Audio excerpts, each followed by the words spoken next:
The walk starts from Princes Risborough station.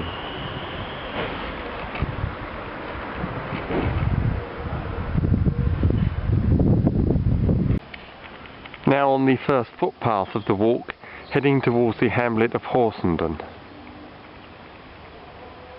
And here's a view of the small church at Horsenden.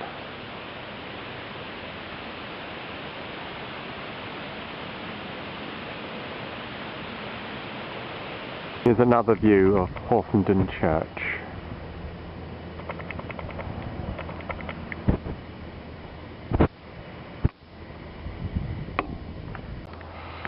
Now on the footpath heading towards the village of Bledlow. As you can see, the weather is fantastic, although it's quite cold and there's a wind blowing. And there's a view of Bledlow Church, which dates from Norman times.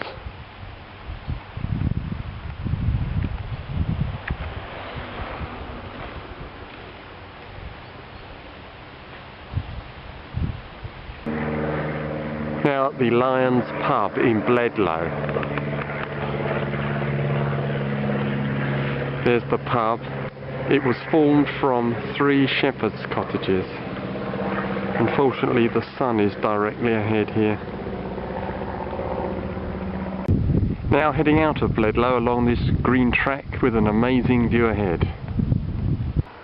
I've now joined a section of the Swan's Way long distance footpath, and the tree covered hill, which was also visible in the last clip, is Wain Hill. This is looking back the way I've come, and in the distance there are views over towards Coombe Hill near Wendover. As you can see, we're about to join a section of the Ridgeway. The path is also the Upper Icknield Way. Now heading up Chinnor Hill along an ancient track between banks. We've left the Ridgeway behind. Astounding view from the top of Chinnor Hill.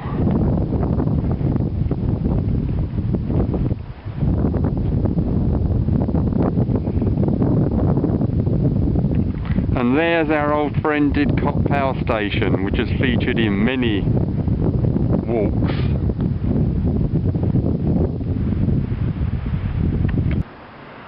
After Chinnor Hill there's a bridleway, a lane and then a horrible road. And then we take this bridleway towards Sprig's Alley. On the bridleway leading to Sprig's Alley. Now descending to Sprig's Alley in glorious woodland.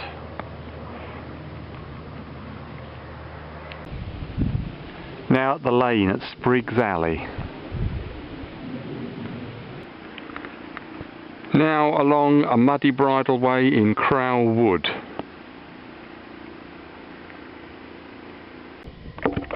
Still in Crowell Wood, I've descended to this bridleway which runs along a valley bottom.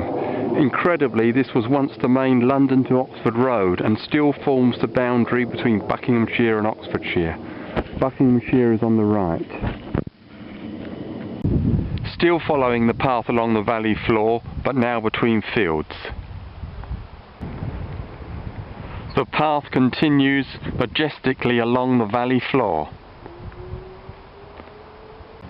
The path along the valley floor leads to a road which goes along the valley floor and leads here, the hamlet of Bennet End. And that now up there is the way ahead.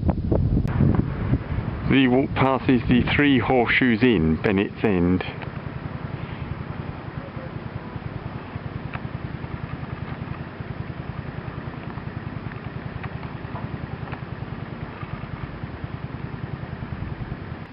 Now at St Mary the Virgin Church, Radnage, which dates from the 12th century.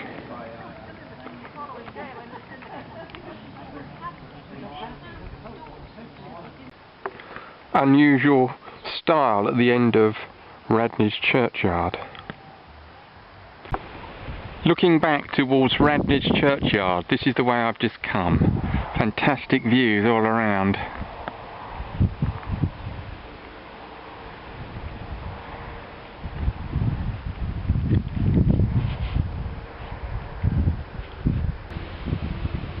Climbing further away from Radnage, an astounding view opens up to my right.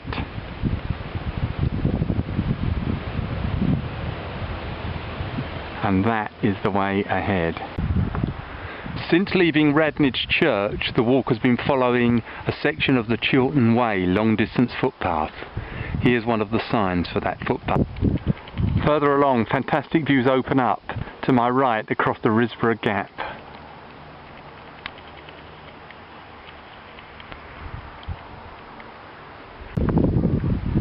Heading back towards Bledlow on the Chiltern Way. And that's the way ahead, along that narrow path. The walk has now left the Chiltern Way and is following this path, but look up here, an astounding view.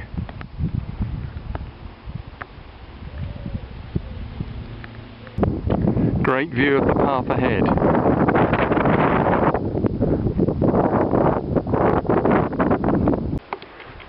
The walk now rejoins a section of the Ridgeway, which you've got to follow steeply uphill. Now on the top of Lodge Hill, great views, but some vegetation obscuring some of it. Further along the Ridgeway, along Lodge Hill, more views open out.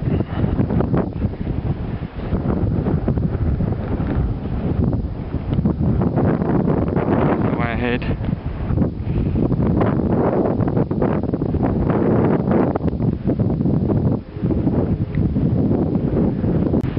Still following the Ridgeway and still with great views over to my right.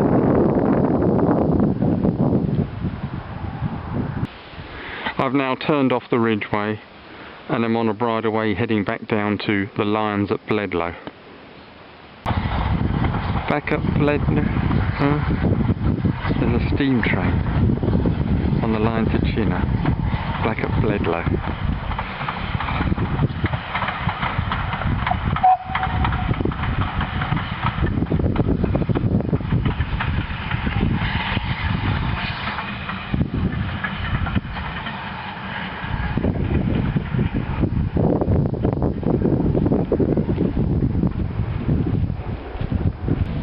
Now back at the Lions at Bledlow. All I need to do now is retrace the outward route via Horsenden back to Princes Risborough station. Now on the path back to Horsenden, and there's a view of the Whiteleaf Cross. Now going under the railway bridge on the outskirts of Princes Risborough. And now back at Princes Risborough station and the end of today's walk.